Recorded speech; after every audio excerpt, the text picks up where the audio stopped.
SOHCAHTOA and the Pythagorean theorem only apply to right triangles. We are not going to be talking about right triangles. We're going to talk about acute and obtuse triangles. Okay? So, that is the purpose of the law of sines and the law of cosine. Today we're going to do the law of sine, and then Thursday we'll do the law of cosine. Okay, so let's start with a baby step. You actually already know how to do this. We're going to be finding area of triangles using sine. In order to do that, we need to find a trig ratio of obtuse triangles, which sounds interesting. But all you're going to do is you're going to use the calculator to find the trig ratio, and we're going to round to the nearest 4 decimal places. So you're going to type this in exactly how you see it. We are not missing an angle, so we don't hit the shift button. We just do tangent of 150. And we are rounding to the nearest 4 places. It is not going to be a pretty decimal. And if you're squinting your eyes as to your answer, you got the correct one. What did we get? Negative 0.5774. You were correct. You know how sometimes in math there are things that we just have to accept and move on with our lives because even though they sound weird, this is one of them. Do I know why it's negative? I don't. I'm sure if I researched I could, but are we all okay with the fact that it is negative? Okay. B, sine of 120. What do we get? 0.8660, correct. And then cosine of 95. 0.0872. Correct. Or negative 0.0872. I wrote it, I just did it. It's okay. We good with this? We're working our way. So if you see it says finding area of triangles, we are going to find the area of a triangle. So here is what we're going to do. Normally, the formula for an area of a triangle is 1/2 base times height. You're not going to be given base and height. So what you're going to do is use a formula. If you look, there are 3 formulas because there are 3 separate ways to do it. I'm going to tell you the simplified version. Okay, so I'll show you. What you're going to be given is you're going to be given 2 sides and an included angle. So here's what that looks like. You're going to be given 2 sides like C and B, and you're going to be given an angle. Or you could be given 2 sides like C and A and an included angle. Or you could be given 2 sides like A and B and an included angle. Either way, and you're going to type it into a formula. Okay? The letters will change based on which sides they are. So you see how I went all the way around the triangle using different sides and angles? So there are technically 3 formulas. I'm going to simplify it for you, so you're not going to write down any of them. It is the same pattern, just different letters, and I'll show you. So here's what's going to happen. You're still going to use the 1/2. Come on. 1/2. You see how it's little b and little c? Don't write this down.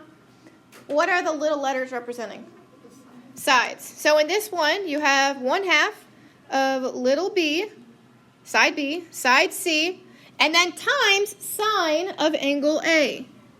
So that's scenario 1. I kind of already showed it. You're not writing it down because I'm going to simplify it. You could also be given 1/2 times side A times side C times sine of angle B. You see the pattern that's happening here. And then the last would be 1/2 times side A, come on, edit, times side A times side B times sine of C. Here is the gist and what you're going to write down. Basically, the area, and you're going to write this down. I would write it down maybe below, wherever you want, I don't care. Area equals 1/2 times side times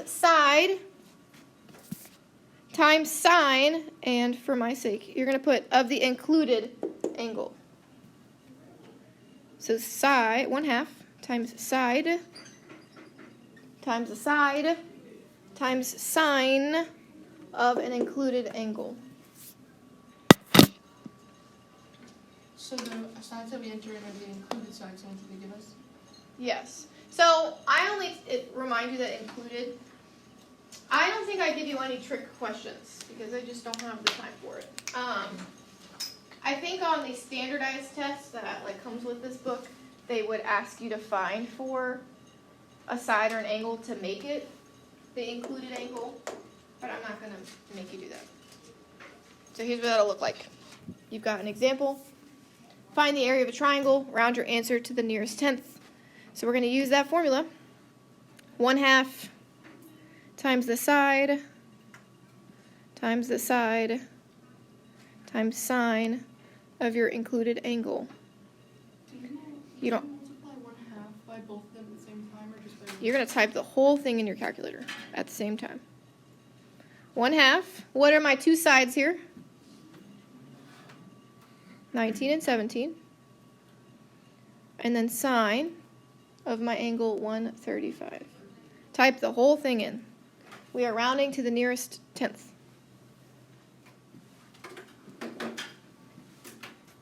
um 161.5.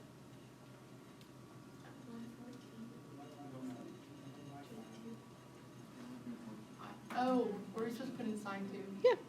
114.2. And then you would say units squared. I do care whether you put units squared or not. Most of you are going to take the PERT test either this year or next year, and I promise you, whenever they give you an area problem, they will give you option A, 114.2 units, and option B, 114.2 units squared. You need to remember that area is squared because that PERT test is all or nothing. It doesn't matter that you know how to do it. It matters that you answer correctly. Okay, so I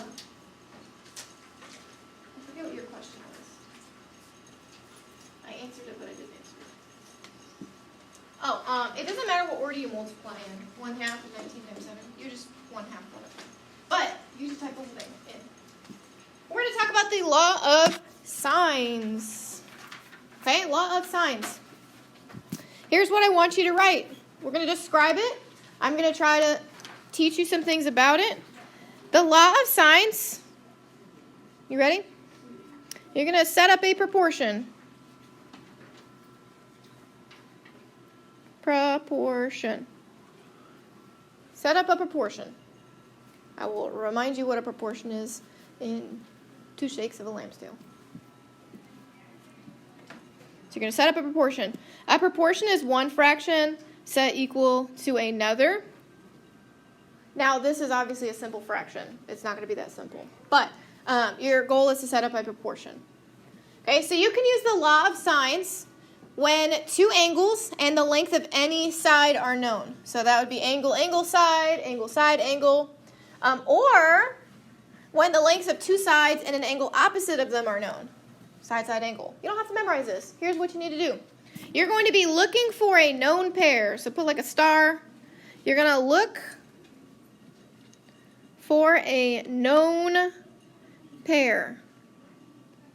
And I'm going to explain what a known pair is. You look for a known pair. A pair is two things, right? So here's what you're going to look for. You're going to look for a corresponding angle and side. So you're going to look for a known pair, and you're going to, and that's a corresponding angle and side. So remember, angles correspond with the sides across from them. So like, that would be knowing the value of this side and this angle. Or it'd be knowing the value of this side and this angle. Or the third side, you know. So you're going to be looking for a known pair and then set up a proportion. Your proportion will look one of two ways. This will look overwhelming for a second, but it is a pattern again, like the area formula. It is a pattern. I'm going to explain the pattern to you. Here's the official formula, okay, and you're going to write it in. There are two ways that you could set up these proportions. Okay, option 1, it says sine of that big A. What does the capital A mean? Of an angle. Sine of an angle, A, over side A, and you would set it equal to another set of side and angle. You can either set it equal to sine of angle B over side B, or, you know, there's a third side, so sine of angle C over side C. You're going to set up a proportion. Some things to note. All of the top row looks the same. All of the bottom row looks the same. And then the corresponding parts are on the same fraction. A and A, B and B. You will not set up three things. You're going to set up two fractions. So sometimes it'll be A and B. Sometimes it'll be A and C. Sometimes it'll be B and C. But you're going to set up, bless you, a proportion. This could also be flipped. You see how it says side A over sine of angle A? Okay, same thing. You could set this equal to side B over sine of angle B, or side C over sine of angle C. Okay, so again, your goal is a corresponding angle inside proportional to another corresponding angle inside. You'll be missing one thing and you will solve for the one thing. Mrs. Marshall, how do I know which one to use? I will tell you. To figure out which one to use, I am going to try to make your life easier. Remember when we were using SOHCAHTOA, so go back for a second and think logically. When we have SOHCAHTOA and the number is on top and X is on the bottom, this makes things more complicated, correct? Okay, so here is my word of advice. To choose which formula you're going to use, angles on top or sides on top, you're going to put what's missing in the numerator. So what's missing in the numerator.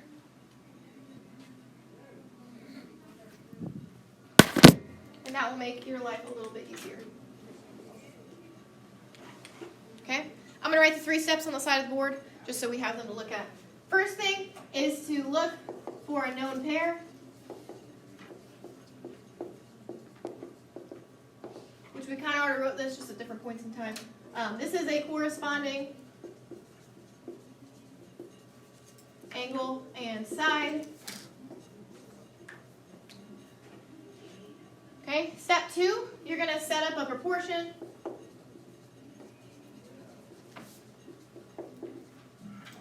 With a missing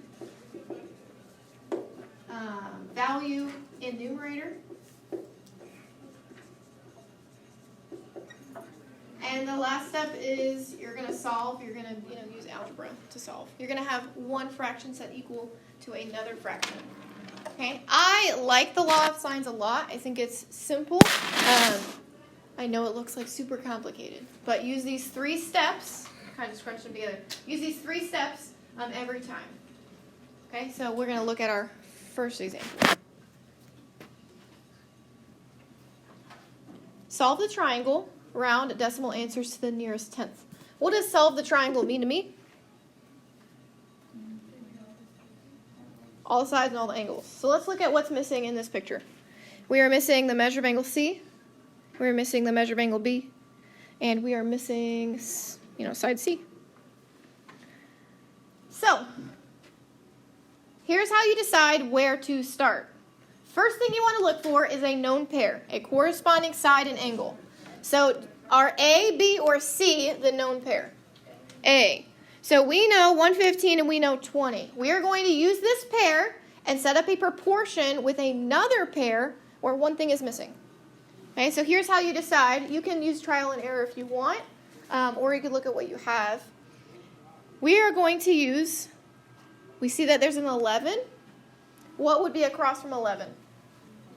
Angle B. We don't know angle B, but we do know the corresponding part to it. So we would set up this proportion. So I'm going to pause. Here's why you wouldn't have used C. Do we know anything about C? No. So we're going to set up a proportion using the known pair and a pair where we're missing one part.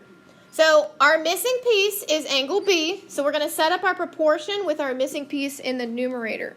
It is an angle, so we're going to say sine of angle B over side B. I'm just writing the formula. Sine of angle B over side B will equal sine. We want to use our known pair. So we know angle A and side A.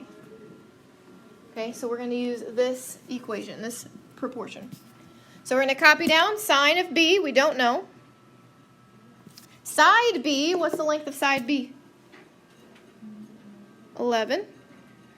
I wouldn't work too far ahead because I'm going to make your life easier. So equal to sine of angle A, which is 115, over side A, which is 20. Okay, so I could have color coded that, but I didn't. Here's what we're going to do. We're going to solve for B. What is B immediately attached to? Sine. So we need to get sine of B by itself first. So what is currently happening to sine of B? It's being divided by 11. So the opposite of that is multiplying by 11 on both sides.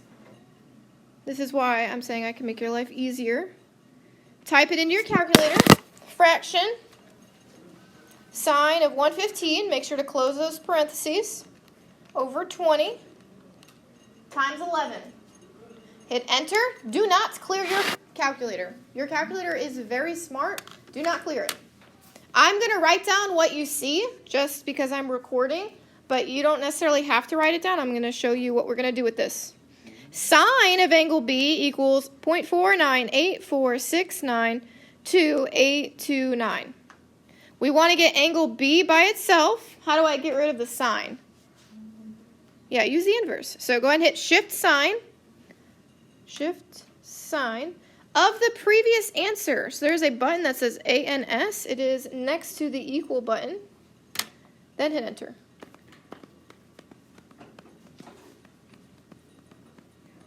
And we're going to round to the nearest tenth. What do we get? You want us to write that whole number down? No. Okay. That's why I'm telling you, don't clear your calculator. What do we get? We're rounding to the tenth. 29.9. So the measure of angle B we just found is 29.9 degrees.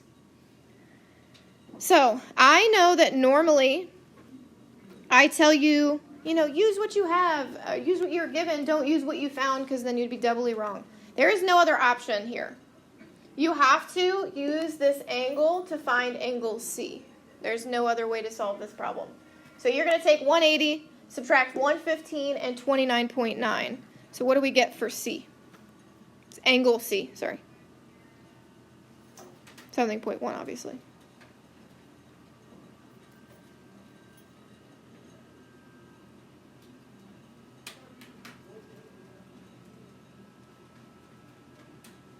So we're finding the missing angle. 34? 35.1. Okay. So at this point, we only have one thing missing, correct? We know this is 35.1. The only thing that's missing is C. So we're going to do the same thing. Set up a proportion with what we do know. I will use angle A and side A again because I know these for sure are correct. I'm going to use these two. So we're going to set up a proportion with A and C, where we are missing side C. So side C is going to go in the numerator because we are missing it. Sine of angle C will go in the denominator. And then I'm going to use my known pair again. This one will be even simpler because we're missing a side and not an angle. So sine of C, sine of 35.1 equals side A, which we said was 20, over sine of angle A, which is 115. Multiply by sine of 35.1.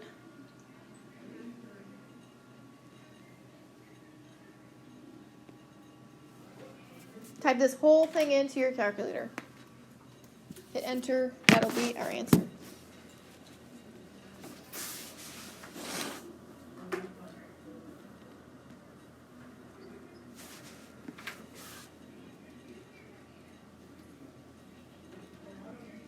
It's a side. It'll probably be between the number 11 and 20. It's 12. What do you want us to round to? It says the tenths. 12.7. 12.7. And then make sure you box in your answer. That's it. So this one is probably as difficult as you will find the law of sine, because we had to find two angles. But normally, like on the next page, you will be finding a lot of sides. which are a little simpler. As you can see, there's no like shift sign or anything like that. Are there any questions on this? Okay, let's look at this one. We like this one. You've got two angles and a side instead. Here's why you like it. We are missing side A. We are missing side C. We are also missing the measure of angle A. What can we find right off the bat? Angle A. Angle A. What is 180 minus 107 minus 25? 48. What is it? 48. 48 degrees. Okay? So now we are going to use a known pair, which is 15 and 25 is our known pair. We're going to use this to find sides. Which side do we want to find first? There's not a wrong answer. Which one? Sure. We're going to find side A, so we're going to use A and its corresponding part. So remember, the missing value goes in the numerator. Sine of 48 will go in the denominator. Okay, it'll equal side B, which is 15, over sine of angle B. Again, just multiply by sine of 48.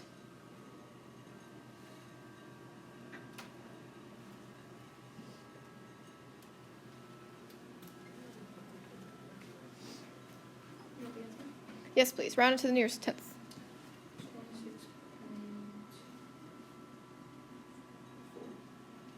26.4. So just as a reminder, you cannot use the Pythagorean theorem on a non-right triangle. So a lot of students try here and they're like, oh, I know two sides. I can find the third. But you can't do it here. You got to set up another law of sine. So we're going to find side C using, the angle. So side C in the numerator, because that's what we need to find, over sine of 107 equals, use your known pair again, so what was it? 15 and sine of 25 times sine of 107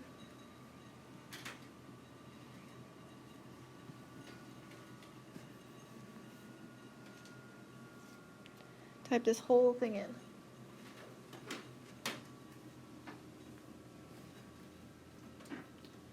Okay, 33.9. 33 point what? Wonderful. Make sure to box in your answer. Oop. Make it easily findable.